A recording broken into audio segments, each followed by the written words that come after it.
Dee-da-da-dum, da-da-da-dum. And I the Night, Part 2.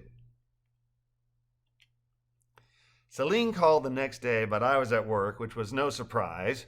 During college, I worked part-time as a waiter year-round to pay for school, but June, July, and early August, I worked. In addition to my year-round job waiting tables in the summer, and to a lesser extent Christmas time and early January, I pick up extra work during school breaks. Summer of 1980, extra work was doing manual labor at lovely landscapes out under the baking hot sun.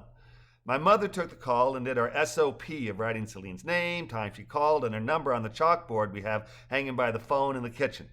When I got home from a hard day of landscaping, Mom also quizzed me about Celine, which wasn't quite as SOP as the date, time, name, and number thing.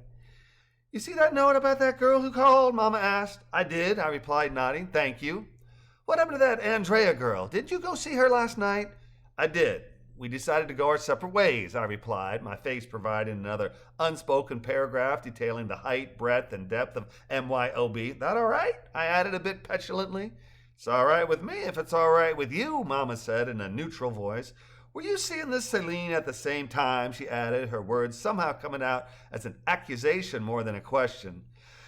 I exhaled hard, looked her in the eyes, and said, "No, I was not. Andrea gave me the boot last night, and leaving her place, I was just taking a minute, looking at the moon, and so was Celine. That all right?"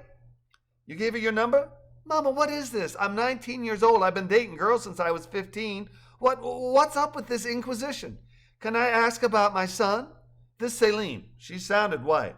"What does that mean, and what difference does it make?" "So she is white." I flip my hand skyward, roll my eyes, and ask, "And?" "Don't sass me. I got no problem with you dating a nice girl no matter what color she is. But I just don't want you landing in trouble from those PG County cluckers. That's all. Understand?" Mollified but unsatisfied, I reply, "I do, and I appreciate your concern, but it's 1980, not 1950. Tell that to the cluckers. She likes the moon too, huh?" Despite my moment of pique, I grin a grin that's as full as last night's moon while nodding repeatedly.